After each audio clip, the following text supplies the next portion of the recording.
Welcome back to Generational Dr. Wealth, a personal finance show for doctors. This podcast is for educational entertainment purposes only and does not constitute financial, legal, or tax advice. Always consult your own professionals. Hello, and welcome back to the next episode of the Generational Dental Wealth Podcast. This episode, we're going to be discussing the long-awaited Invest. This episode is so action-packed that we had to split it up into two different parts. Yes, you heard that right. Two different parts. So today, in part one, we're going to be discussing stocks, when to buy, when to sell, capital gains, and everything in between. So stick tuned and enjoy. Hello. Welcome back to the Generational Dr. Wealth Show. My name is Dr. Jermaine Nafetti, and this is the Dr. Wealth Show, a personal finance show for doctors. And in this episode, we're going to be touching on number 5. This is the big one. This is literally the heart of the blueprint. It is invest. This is the one we always want to talk about. This is the fun one at parties that you tell people, hey, I invested in NVIDIA, I invested in Bitcoin, and it went to the moon. But first, we have to understand the principles of investing so we can invest responsibly. So, as you know, it's been a big buildup before we got to this step. Step number 1 of the blueprint, we had to make sure we're properly insured before we even thought about investing in investment accounts. Then step number 2, we had to make sure we had 1 month of income saved up. And then step number 3, we had to make sure we take care of all high interest debt, which is 8% or above. And then step number 4, we had to make sure we had 3 to 6 months of income, depending on your situation, saved up to make sure you can weather any type of storm. And we do all that before we even get to this step, invest. Why? Because the thing about investing is when you invest and you have to continually pull it out, you can actually be creating more damage than you are solving. See, the way that the American tax code is built is if you hold your stocks for 1 year or more in a traditional brokerage account, you get a lot of tax breaks and benefits, which instead of them taxing you on a gain, let's say you have a stock that was worth $1 and it went to $1,000. If you sell that stock within less than 1 year of owning that stock, that income is taxed at the normal rate of your normal income, of all your income. And being a doctor, it's probably going to be $100,000, $200,000, $500,000, pretty serious money. So the two ways that income from investments are taxed are, let's say, the first step. If you have it for less than a year and your $1 stock went to $1,001, right? So that means you have a $1,000 gain. That $1,000 is put on top of how much income you already have made. So if you made $300,000 and you made $1,000 from that particular stock, you add that on top. And now you made $301,000 and it's being taxed at the highest rate possible to you, okay? Now, for instance, if you hold your stock for a year and a day, instead of it being put on top of your income, it's put into a whole different category called capital gains. Now, with capital gains, instead of it ranging from anywhere between 0 to 37, 39%, it's capped for anywhere between 0 and 20%. And very few people are even going to get to the 20%. Most people are going to be in between that 15 to 0% tax rate. If you've been listening to the show, you probably heard us talk about the Doctor's Blueprint, the 9-step framework that helps doctors go from 6-figure debt to financial freedom. But a lot of listeners have asked the same question. How do I apply this to my own situation? That's exactly why we created the Dr. Wealth Blueprint Plan. It's a personalized financial roadmap designed specifically for doctors.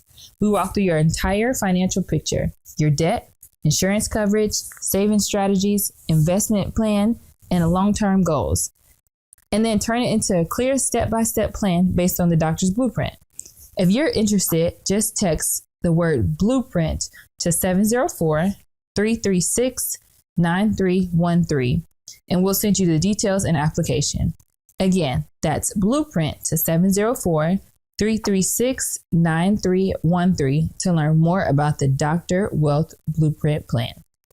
And that's a big deal because if you're a single earner making $300,000 and you're adding that extra income on top of it, you're being taxed at one of the highest rates available.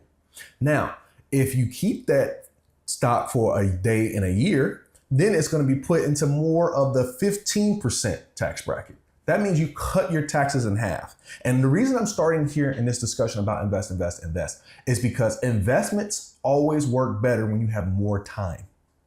Now, does that mean more time is going to help a bad investment? Absolutely not. So let's specify. good investments work better with more time.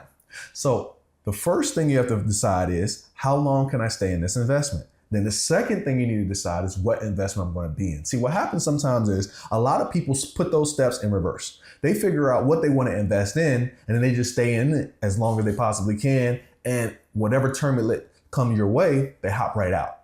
But that's why we have step number 4 preceding this step. We make sure we have 3 to 6 months of income. So regardless of what's happening in the market, what's happening in the real estate market, what's happening to the price of gold, whatever you're personally investing in, by making sure you have that 3 to 6 months of income set aside, you can now have faith in the asset that you're investing in itself. So now let's back it up even further. And let's talk about the difference between income and investing. See, the way I like to think about it is income is potential. Investing builds wealth. So a lot of us like to brag about how much we made in a year, but don't really understand how much we make can translate into how much that we build in wealth. So just same example. Let's say we made $300,000 last year. And let's say we invested $30,000 of that $300,000. Then technically somebody who made $150,000 and invested the same $30,000 has the same potential to build wealth, even though they have half the income. And that's why it's key for you to figure out, how do I invest more instead of spending more? Because it doesn't matter how much you make if you're not investing a lot. Now, again, somebody who's making that same $300,000, if they invest $0, but somebody who makes $150,000, which is half of that, invests $30,000, that person might make half the amount of income, but the amount that they're investing is infinitely more. 0 to almost 20% of their income is infinite gain. And that's how you build wealth over time. Speaking of time, let's talk about the importance of time. As we talked about before, whether if you have an investment, we can call this a short-term investment, something that's less than a year, or a long-term investment, something that's been held for more than a year. When you have a short-term or a long-term investment, you have to understand that when I'm getting into this investment, do I understand how long I want to stay in it? Because by understanding that, you'll understand the importance of putting it into the right bucket. And that's why you'll see on the blueprint, there are 4 main ways to invest. And we put them in this order to make sure you're maximizing your dollars best. So you'll see on the blueprint 4 main accounts that have the best tax advantages for your next dollar. And as I continually say, I implore you, make sure you sit down and talk to your financial advisor or whoever you work with when it comes time to start investing. Because the worst thing you can do is invest the wrong way and think that you're investing the right way. You can actually create more damage than you think that you're actually solving. So for the blueprint, these are the 4 main accounts that most people will benefit from in this particular order. Number 1 is going to be your 401k employer match. Number 2 is going to be your health savings account if you qualify with a high deductible health plan. Step number 3 is your Roth IRA. And step number 4 is maxing out the remainder of your 401k. The reason these are put in this particular order is because each of these accounts have their own benefits. So let's break them down one by one and discuss these different benefits so you can understand why you're putting money in this account. And like I will continually say, when it comes to your money, no one's going to care about it more than you. So you need to get a basic understanding of why these accounts matter so you can ask the right questions. Hello, I'm Jonathan with Team Financials, and here at Team Financials, we make filing simple, accurate, and stress-free. Tax season does not have to be stressful, and we are here to make it as simple and stress-free as possible for you. Whether you need help with your personal tax return or your business owner looking for expert tax preparation, our experienced team is here to guide you every step of the way.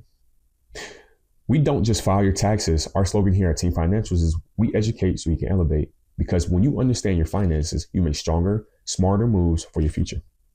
If you mention Dr. Wealth when filing with us, you will receive $75 off your personal and business tax preparations. Ready to get started? Please reach out to us at 704-412-4242 or book directly on our website at teamfinancials.com. Take care. Have a good rest of the day. Bye.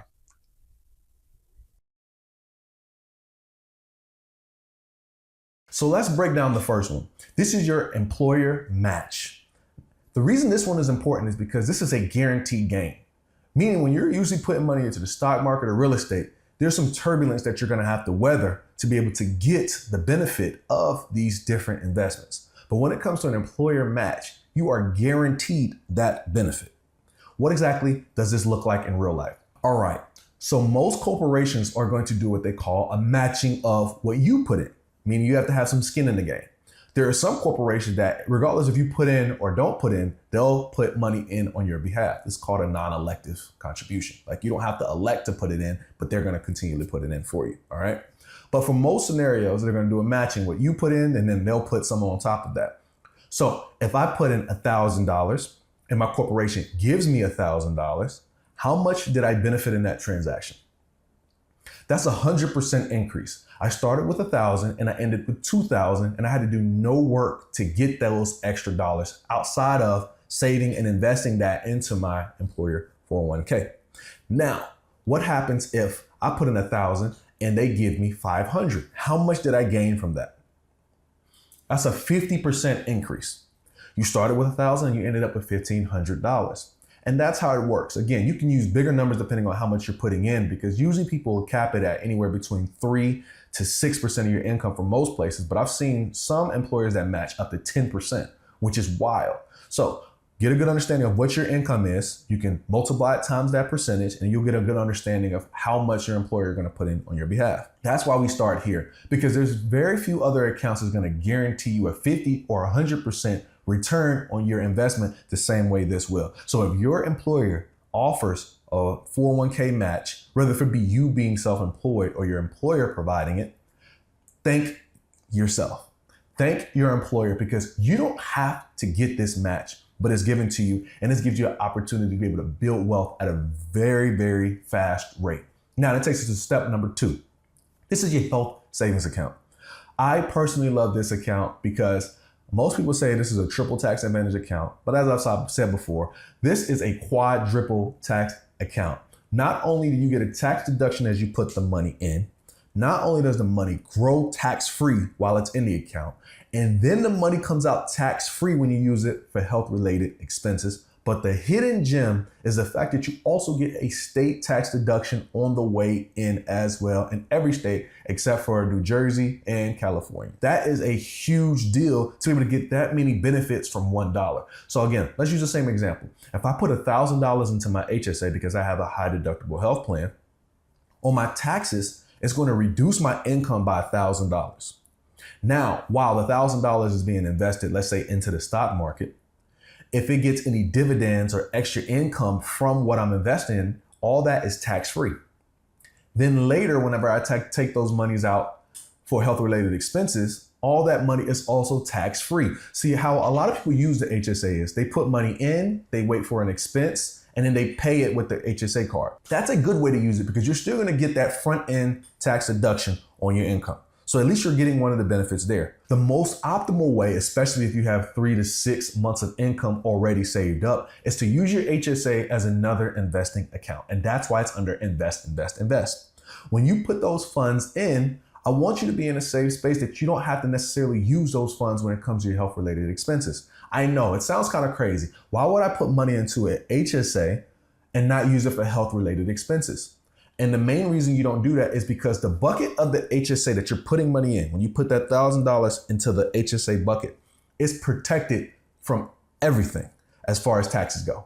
It's protected from your state taxes. Again, if you're not, as long as you're not in California, New Jersey, it's protected from your federal taxes. It's the income that's generated is protected. It's protected in so many avenues. So why would I be in a rush to take the money that I put in out of that account? Instead, you want to put that money in and you want to make sure you keep good documentation of all your health related expenses. As of current time of filming, there is no expiration date on when you can take your health related deductions. All right, so let's use an example. Let's say in a year, you and your spouse gave birth. Let's say that you went to your normal physicals and you paid your deductibles. Let's say you went to the dermatologist, you got whatever medications you need. Let's say you got massages throughout the year at a HSA approved location. You went to the chiropractor. Let's say all in, you spent about $10,000 on expenses.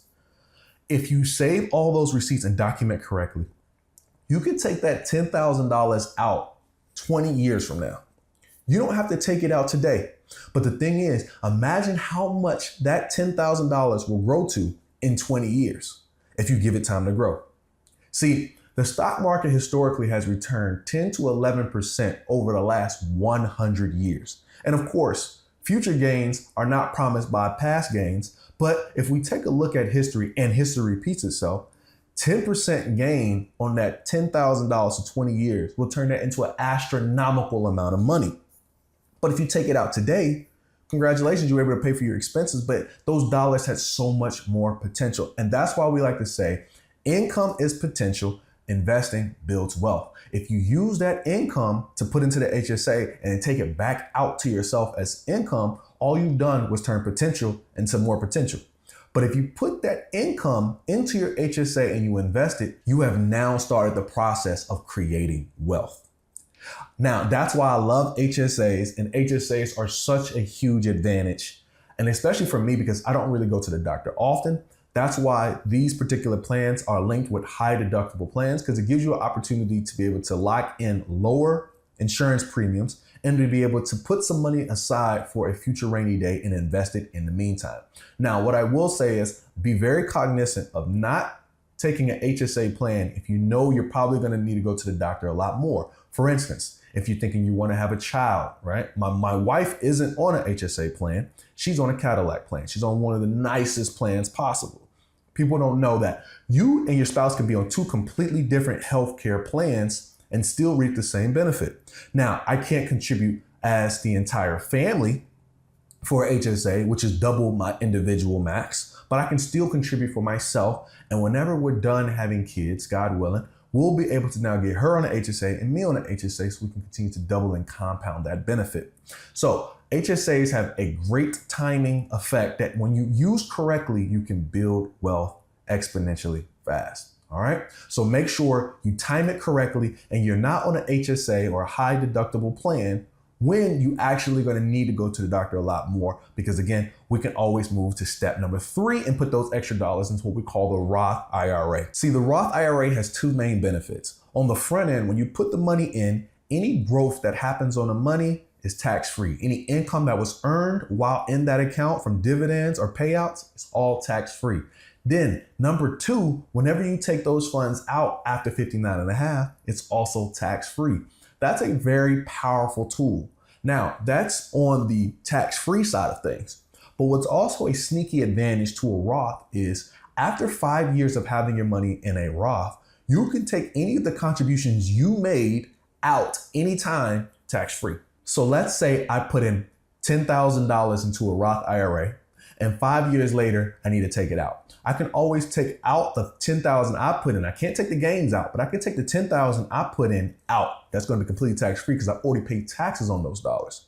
Now, what I will say, I do not advise taking money out of your Roth IRA because it's such a powerful tool, such a legacy tool for you to leave to the next generation that avoids taxation. So those are the two advantages when it comes to the Roth IRA. On the tax side, you get to put the money in and it grows tax-free, and you get to take it out tax-free after 59 and a half. And then on the other half, any funds that you put in, you can take out after the first 5 years tax-free. Again, I don't advise that, but it's an option for a rainy day. This show is for educational and entertainment purposes only and is not intended to be financial, legal, or medical advice. We are not acting as your personal financial advisors. The strategies discussed are general in nature and may not be appropriate for your individual situations. You should always consult your own qualified financial, tax, and legal professionals before making decisions about your money. The host and guests are not responsible for any actions you take based on the information shared on this show.